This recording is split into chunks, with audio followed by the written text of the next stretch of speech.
ఓం మహాగణాధిపతయే నమః. ఓం గురుభ్యో నమః. ఓం శ్రీమాత్రే నమః. పరమేశ్వర స్వరూపమైనటువంటి జ్యోతిష, వాస్తు మరియు ఇతర అనేకమైనటువంటి శాస్త్రములను మనకు అందించినటువంటి మహర్షులకి నమస్కారం. హయగ్రీవ హయగ్రీవ హయగ్రీవేతి యో వదేత్ తస్య నిస్సరతే వాణీ జహ్నుకన్యా ప్రవాహవత్.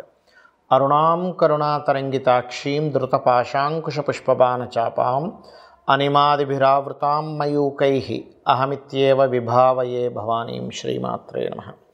ప్రేక్షకులకి ఆ లలితాంబిక అమ్మవారి యొక్క అనుగ్రహం పరిపూర్ణంగా కలగాలని మనస్ఫూర్తిగా కోరుకుంటూ మనం ఈరోజు చెప్పుకోబోయేటువంటి టాపిక్ ఏమిటి అని చెప్పి చూసుకున్నట్లయితే, శుక్రగ్రహము ప్రతి ఒక్కరికి కూడా ఒక్కొక్క గ్రహము ఒక్కొక్క ఫలితం ఇస్తుంది. శుక్రుడు ధనానికి, సుఖానికి, వివాహానికి, లగ్జరీగా ఉండేటువంటి విషయాలకి కారకుడు. కాబట్టి మీకు గనక శుక్రగ్రహ అనుగ్రహం కావాలి, ప్రతి ఒక్కరూ కోరుకుంటారు శుక్రగ్రహ అనుగ్రహం కావాలండి, నాకు శుక్రమహర్దశ నడుస్తుందంటే ఓ మంచి దశ అనుకుంటారు. కానీ ఆ శుక్రదశ ఒక్కోసారి కొంతమందికి యోగించదు, కొంతమందికి యోగిస్తుంది. ఇప్పుడు ఆ శుక్రుడు యోగించాలంటే ఏం చేయాలి, ఏ దేవతారాధన ఎలా చేసుకోవాలి, అదేవిధంగా మీ లగ్నం నుంచి శుక్రుడు ఎన్నో అధిపతి అవుతాడు, ఎన్నో అధిపతి అయినందుకు ఎటువంటి ఫలితాలు ఇస్తాడు, అదేవిధంగా మీకు శుక్రుడు ఫలానా గ్రహంతో కలిసినప్పుడు ఎటువంటి ఫలితాలు వస్తాయి. శుక్రుడు సహజంగానే వివాహ, భార్యాకారకుడు, ధనకారకుడు అని చెప్పుకున్నాం. కాబట్టి దీనికి సంబంధించినటువంటి పూర్తి వివరణ మనం ఈ యొక్క వీడియోలో చూద్దాం. అయితే ఈ విషయాలు ఏవైతే ఉన్నాయో చెప్తుంది నేనైనప్పటికీ కూడా చెప్పేస్తుంది సాక్షాత్ లలిత అమ్మవారిగా భావిస్తూ ఒక్కొక్క లగ్నము, లగ్నం తెలియని వారి రాశి నుంచి మనం చూసుకుందాం. మకర లగ్నము, మకర రాశి. మకరం వారికి శుక్రుడు పంచమ దశమాధిపతి. పంచమం అంటే సంతానము, దశమం అంటే వృత్తి. పంచమం అంటే క్రియేటివిటీ, దశమం అంటే వృత్తి సంబంధించి, అంటే క్రియేటివ్ రిలేటెడ్ వృత్తుల్లో వెళ్ళడానికి ఎక్కువ ఛాన్స్ ఉంటుంది మకరం వారికి. కాబట్టి శుక్రుడు బాగున్నాడు, చాలా మంచి ప్లేస్లో ఉన్నాడు, వీళ్ళు క్రియేటివ్లో దూసుకుపోతారు. ఇంకా అంటే cinema field, camera, any arts related, అది డ్యాన్స్ కావచ్చు, ఏదైనా సరే అద్భుతంగా వెళ్తూ ఉంటారు. అదే శుక్రుడు పాడయ్యాడు, నేను చాలా జాతకాలు చూశాను కదా, వాళ్ళు పాపం తెలియక సినిమా ఫీల్డ్లో డబ్బులు పెట్టడం, పోగొట్టుకోవడం జరుగుతూ ఉంటుంది. సో శుక్రుడి మీద క్రియేటివ్ సంబంధించింది కనెక్ట్ అయి ఉంటుంది. ఏదో కొంతకాలం మహాదశ కలిసి వచ్చింది, అప్పుడు వరకు వస్తాయి, కానీ దాని తర్వాత మళ్ళీ బంధిస్తూ ఉంటుంది. అంటే ఇక్కడ ఏంటి, శుక్రగ్రహం ఎలా ఉందో చూసుకోవాలి. శుక్రుడు బాగున్నాడు, మీరు చేసేటువంటి జాబ్ రిలేటెడే, మీరు చేసేటువంటి బిజినెస్ రిలేటెడే సంతానం కూడా కంటిన్యూ అవుతారు, గుర్తుపెట్టుకోండి. అది ఎప్పుడు బుధగ్రహం కూడా బాగుండి కనెక్ట్ అయితే కనుక, ఇది రూల్ అనమాట, ఫార్ములా. ఒక్కొక్క దానికి ఒక్కొక్క ఫార్ములా ఉంటుంది ఆస్ట్రాలజీలో. శుక్రగ్రహం మంచి స్టేజ్లో ఉంది, అమ్మవారి ఉపాసన ఎంత చేస్తే అంత మీకు అభివృద్ధి జరుగుతూ ఉంటుంది మీ యొక్క కెరీర్ అనేటువంటిది. అంటే ఉపాసనా కారకుడు, అంటే దేవతే మిమ్మల్ని తీసుకెళ్తూ ఉంటుంది మీ కెరీర్ డెవలప్మెంట్కి. అదే శుక్రుడు పాడయ్యాడు, ఏం జరుగుతూ ఉంటాయంటే, నేను చాలా మటుకు చూసిన జాతకాల్లో అమ్మవారి ఆరాధన చేస్తారు, కానీ అందులో తప్పిదాలు చేస్తూ ఉంటారు. అంటే అలాగా నేను అమ్మవారి సాధన చేస్తున్నా అంటారు, అందులో ఆ దీక్షలు తీసుకునేటప్పుడు అది కొన్ని మిస్టేక్స్ చేస్తుంటారు, దాని ద్వారా ఎఫెక్ట్ అవుతూ ఉంటుంది.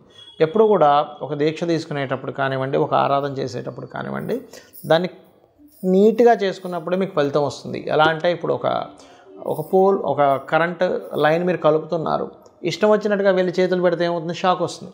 అలా కాకుండా దానికి ఒక ప్రొసీజర్ పర్ఫెక్ట్గా చూసుకొని దాన్ని చేస్తున్నట్లయితే ఇంటికి వెలుగు వస్తుంది. అంటే ఇంటికి వెలుగు రావడానికి, మనకు షాక్ కొట్టడానికి ఎంత తేడా ఉంటుందో, దేవతా సంబంధించినవి కావచ్చు, మీరు చేసే నిత్య జీవితంలో చేసేటువంటి నిర్ణయాలు కావచ్చు, ఇదే రకంగా మీ మీద పనిచేస్తూ ఉంటాయి. శుక్రుడు బికాజ్ ఆఫ్ మీకు తెలివితేటలకి, ఆలోచన కారకుడు. శుక్రుడు పాడయ్యాడా మకర లగ్నం వారికి ఒకటే గుర్తుపెట్టుకోండి, తీసుకునే నిర్ణయాలు రాంగ్ అవుతూ ఉంటాయి. కాబట్టి మీరు మీకు బాగా సన్నిహితులు అనే వాళ్ళ నుంచి సలహాలు తీసుకుంటూ మీరు ముందుకు వెళ్ళాలి.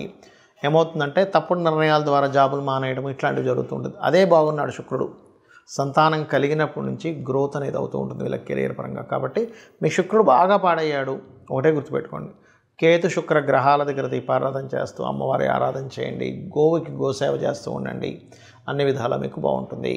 చాలామందికి శుక్ర సంబంధించినటువంటి మహాదశలు వచ్చినప్పుడు యోగించదు. ఎందుకు యోగించదో కూడా చెప్తా ఇప్పుడు నేను మీకు. శుక్రుడు గుర్తుపెట్టుకోండి, శుక్ర రాసుల్లో ఏదైనా పాపగ్రహాలు ఉన్నా, చాలా ఇన్డెప్త్ సంబంధించిన విషయం ఇది. శుక్ర రాసుల్లో పాపగ్రహాలున్నా, శుక్రుడిని పాపగ్రహాలతో కలిసిన శుక్రదశ యోగించదు. అప్పుడు మనం ఏం చేయాలి అంటే చాలా సింపుల్. ఏ గ్రహాల ద్వారా అయితే ఆ యొక్క రాసులు ప్రభావితమయ్యాయో ఆ గ్రహాలకు సంబంధించినటువంటి దానము లేదా దేవతారాధన చేసుకోవాలి, గుర్తుపెట్టుకోండి. ఇప్పుడు ఎలాగంటే ఇది ఎందుకు ఇలా పనిచేస్తుంది అంటే చిన్న ఎగ్జాంపుల్ చెప్తా చూడండి. మీకు ఒక అబ్బాయో అమ్మాయో ఉన్నారు, వాళ్ళని తీసుకెళ్ళి హాస్టల్లో వేశారు. హాస్టల్లో వేసి చదువుకునే సమయంలో హాస్టల్లో ఉండేటువంటి రూమ్మేట్స్ కనుక కరెక్ట్ పర్సన్స్ అనుకోండి, ఇంకా బాగా చదువుతాడు, అమ్మాయి కావచ్చు అబ్బాయి కావచ్చు. అదే హాస్టల్లో రూమ్మేట్స్ ఉన్నటువంటి వాళ్ళు కనుక ఈ అబ్బాయి యొక్క చదువుని కాన్సన్ట్రేషన్ పక్క తప్పించేలాగా ఉన్నారనుకోండి, అప్పుడు పరిస్థితి ఏంటి? ఈ అబ్బాయి చదువు మీద, అమ్మాయి కావచ్చు అబ్బాయి కావచ్చు, చదువు మీద కాన్సన్ట్రేషన్ పక్కకు పోతుంది. అలాగే గ్రహాలు ఎప్పుడు కూడా ఆ శుక్రరాశుల్లో ఉండేటువంటి గ్రహాలు ఏమిటో చెక్ చేసుకోవాలి, శుక్రుడితో ఉండేటువంటి గ్రహాలు ఏంటో చెక్ చేసుకోవాలి. దాన్నే PAC అంటారు, అంటే ప్లేస్మెంట్, ఆస్పెక్ట్ అండ్ కంజంక్షన్. ఇది చాలా ముఖ్యమైనటువంటిది. అలాగే శుక్రుడితో కొన్ని గ్రహాలు కలిసి ఉంటాయని మనం చెప్పుకున్నాం, దానివల్ల కూడా ఫలితాలు వస్తాయని చెప్పుకున్నాం. ఉదాహరణకి శుక్రుడితో రవి ఉన్నాడు అనుకోండి, కంబస్ట్ అయ్యాడు. ఉదాహరణకి రవితో శుక్రుడు, అప్పుడు ఏమైపోతుంది? శుక్రదశ రాగానే అన్ని స్ట్రక్ అయిపోతూ ఉంటాయి. అలా కాకుండా కంబస్ట్ అవ్వలేదు కానీ కలిసి ఉన్నారు, అంటే 8 డిగ్రీలు దాటి ఉన్నారు. అప్పుడేమవుతుంది? శుక్రదశ వచ్చినప్పటి నుంచే రాజకీయంగా వెళ్ళడం కానీ, అధికారికంగా వెళ్ళడం కానీ, సంతానం మూలంగా గ్రోత్ అవ్వడం కానీ, గవర్నమెంట్ రిలేటెడ్ సంబంధించిన ధనయోగాలు కానీ జరుగుతూ ఉంటాయి. అదే శుక్రుడు చంద్రుడితో కలిసి ఉన్నాడు, అప్పుడేంటి? కళారంగ సంబంధంగా వెళ్ళడం, మాటిమాటికి మార్పులు, అంటే ఒకే దగ్గర ఉంటే మీకు యోగించదని మీరు అర్థం చేసుకోవాలి. శుక్రుడు రాహుతో ఉన్నాడు అనుకోండి, అప్పుడు విదేశీ సంబంధంగా ఆన్లైన్ రిలేటెడ్ మూలంగా ధనయోగం వస్తుంది. అయితే ఇక్కడ ఏంటంటే ఆ శుక్రుడు రాహు ఉన్నటువంటి ప్రదేశంలో ఇంకేదైనా పాపగ్రహం ఉందా ఈజ్ మోస్ట్ ఇంపార్టెంట్. అదేవిధంగా శుక్రుడు కేతు ఉంటే కనుక లక్ష్మీ గణపతి ఆరాధన చేసుకుంటూ కేతుగ్రహం దగ్గర శుక్రగ్రహం దగ్గర దీపారాధన చేసుకుంటే యోగిస్తుంది. కాకపోతే శుక్రకేతు కాంబినేషన్ అనేటువంటిది ఆధ్యాత్మికంగా వెళ్ళేటువంటి వారికి, అంటే పౌరహిత్యం చేసేటువంటి వారికి ఇబ్బంది ఉండదు. వాళ్ళకి ఆ రూపంలో డబ్బులు అనేటువంటి వస్తూ ఉంటాయి. సాఫ్ట్వేర్ రిలేటెడ్ సంబంధంగా కూడా ధనయోగం రావడం జరుగుతుంటుంది. అదే శుక్రుడు బుధుడు కలిసి ఉన్నాడు, వ్యాపారం మూలంగా ధనయోగం. అయితే ఇక్కడ బాగా అర్థం చేసుకోండి, శుక్ర బుధుడు కలిసి ఉన్నంత మాత్రాన్ని వ్యాపారం అని వెళ్ళకండి. శుక్ర రాశుల్లో ఉండే గ్రహాలేంటి, బుధ రాశుల్లో ఉండే గ్రహాలేంటి? ఉట్టి శుక్ర బుధులే ఉన్నారా, ఇంకేదైనా గ్రహం కలిసి ఉందా? ఎందుకంటే ఇప్పుడు శుక్రుడు బుధుడు కుజుడు కలిసి ఉన్నాడు, అప్పుడేమవుతుంది? వ్యాపారంలోకి వెళ్ళడం ద్వారా ఘర్షణలు వస్తూ ఉంటాయి. చాలా ఇంపార్టెంట్ ఇది, ఎందుకంటే ఒక ప్లానెట్ ఒక రిజల్ట్ ఇస్తుంది అన్నప్పుడు అది ఇంకా ఏ ప్లానెట్తో కలిసి ఉంది, అది ఏమి ఇవ్వబోతుంది, ఒక వ్యక్తి ఒక దాంట్లోకి అడుగు పెడుతున్నాడు అన్నప్పుడు ఆ అడుగు పెట్టినప్పుడు జరిగేటువంటి ఫలితాలు ఏమిటి, ఎలా ఉంటాయి అనేటువంటిది చాలా క్లీన్గా అబ్జర్వ్ చేయాలి. అదేవిధంగా మరొకటి ఏంటంటే శుక్ర శని కాంబినేషన్ ఉంది, పురుష జాతకం అనుకోండి. ఇది ఉదాహరణకి ఖచ్చితంగా వారికి వచ్చేటువంటి భార్య ఎవరైతే ఉన్నారో తను కూడా జాబ్ చేస్తుందని చెప్పొచ్చు. అలా కాకుండా కేతు కూడా కలిసినాడు, జాబ్ చేయదు. అంటే ఏంటి? ఒక ప్లానెట్ ఉన్నప్పుడు ఒక రిజల్ట్ ఇస్తుంది, కానీ అది ఇంకొక ప్లానెట్ వచ్చినప్పుడు దాని రిజల్ట్ మార్చుకుంటూ ఉంటుంది. అలా కాకుండా శుక్రుడు శని కాకుండా బుధుడు కూడా ఉన్నాడు, వచ్చేటువంటి జీవిత భాగస్వామి జాబ్తో పాటు బిజినెస్ కూడా చేస్తుందని చెప్పొచ్చు.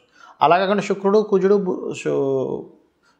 మన శని ఉన్నారు, అప్పుడేంటి? వచ్చేటువంటి జీవిత భాగస్వామి కాస్త అగ్రెసివ్గా ఉంటుంది, స్ట్రైట్ ఫార్వర్డ్నెస్గా ఉంటుందని చెప్పొచ్చు. అంటే ఏంటి? శుక్రుడు వల్ల మనం వచ్చేటువంటి జీవిత భాగస్వామి ఎలా ఉంటుంది, తను ఏం చేస్తుంది, తన యొక్క స్వభావం ఏమిటి, తను వచ్చినప్పటి నుంచి వీళ్ళకు ఉండేటువంటి లైఫ్లో ఎటువంటి చేంజెస్ ఉంటాయి. ఒకవేళ ఏదైనా దోషం ఉన్నట్లయితే ఇది వివాహానికి కూడా చూపిస్తుందని చెప్పుకున్నాం మనం. ఒకవేళ వివాహ సంబంధించిన దోషం ఏదైనా ఉన్నట్లయితే దానికి సంబంధించింది ఎలా చేసుకోవాలి, ఎందుకంటే శుక్రగ్రహం పర్టికులర్గా మీకు అది డ్యూయల్ సైన్లో ఉంటే ఒక రిజల్ట్, ఫైరీ సైన్లో ఉంటే ఒక రిజల్ట్స్, చరరాశులు ఉంటే ఒక రిజల్ట్స్ అనేవి ఇస్తూ ఉంటాయి. శుక్రుడు అబ్జర్వ్ చేసే వివాహ జీవితం ఎలా ఉంటుందో చెప్పొచ్చు. 7వ స్థానాన్ని 12వ స్థానాన్ని అబ్జర్వ్ చేసుకొని ఎటువంటి ఫలితాలు వస్తాయి. ఒకవేళ శుక్రుడు గురువుతో ఉన్నాడు, గైడింగ్ నేచర్ ఉండే జీవిత భాగస్వామి వస్తుంది. అంటే ఏంటి? తను ప్రతిదీ చూసుకుంటూ ఉంటుంది. ఆ రకంగా ఏంటంటే మనం అసలు శుక్రుడు ఉండేటువంటి స్థితి ఏమిటో అనేటువంటి చూసుకోవాలి. కుజుడితో ఉన్నాడు, ఫైరీ నేచర్. అలా ఒక్కొక్క దాన్ని బట్టి ఇప్పుడు అదే కుజుడు కనుక బాగా పాడైపోయాడు, అప్పుడు ఏమవుద్ది? జీవిత భాగస్వామికి మాటిమాటికి ఏదో యాక్సిడెంట్స్ అవ్వడము, మిస్క్యారేజ్ అవ్వడము, లేకపోతే ఆపరేషన్స్ అవ్వడం, ఇట్లాంటివి జరుగుతూ ఉంటాయి. కాబట్టి ఏంటి? ఇక్కడ ఈ శుక్ర గ్రహం యొక్క ప్రభావం తగ్గాలంటే ఒకటే గుర్తుపెట్టుకోండి, శుక్రుడు ఏ గ్రహాలతో కలిసి ఉన్నాడు, ఏ పాపగ్రహాలతో కలిసి ఉన్నాడో ఆ గ్రహాలకు దీపారాధన చేయండి, ఆ గ్రహాలకు సంబంధించి దానం ఇవ్వండి. Point number 1. రెండవది, శుక్రుడు బాగా యోగించాలంటే గణపతి, లక్ష్మీ గణపతి ఆరాధన చేసుకోవాలి. లలితా సహస్రనామాల యొక్క శ్రవణము పఠనము చేయండి. అదేవిధంగా వీలైనంత మట్టుకు శక్తిదేవత ఆలయాలకు ఎక్కువగా సందర్శిస్తూ ఉండండి. మరియు గోవుకి శుక్రవారం పూట చపాతీ, అంటే నూనె వేయకుండా ఉండేటువంటి చపాతీ మీద చక్కగా తేనెను పూసి 3 చపాతీలు తీసుకుని దాన్ని చిన్న చిన్న ముక్కలుగా చేసి శుక్రుడికి సంబంధించినటువంటి శుక్రుడు అధిష్టాన దేవత అమ్మవారి నామాలు చదువుతూ లలితాహాస్య నామాలు కావచ్చు, ఓం లక్ష్మీదేవి అయిన నమః అనుకుంటూ గోవుకు తినిపించండి. దీనివల్ల ఏమవుతుందంటే శుక్రుడి యొక్క అనుగ్రహం కలిగిందనుకోండి, ధనము చక్కగా సుఖాలు, భోగాలు, భార్య ద్వారా అనుకూలత, వివాహం ద్వారా అనుకూలత కలుగుతుంది. శుక్రుడు అనుకూలించినప్పుడు ఏం జరుగుతాయంటే స్త్రీల ద్వారానే గొడవలు, వివాహం ద్వారా గొడవలు, ధనం ఎవరికైనా ఇచ్చి గొడవలు ఇవి జరుగుతూ ఉంటాయి. కాబట్టి వీటి నుంచి మీరు బయటపడాలి. ఎందుకంటే స్త్రీ శాపం కూడా శుక్రుడు ద్వారానే చూస్తాం మనం. ఇవి జరగాలంటే నిత్యము అమ్మవారి ఆరాధన చేయండి. శుక్రగ్రహం యోగిస్తుంది. తద్వారా మీ యొక్క జీవితంలో సుఖము, సంతోషము, ధనప్రాప్తి అన్నీ కూడా కలుగుతాయి. కలగాలని మనస్ఫూర్తి కోరుకుంటూ శ్రీమాత్రే నమః.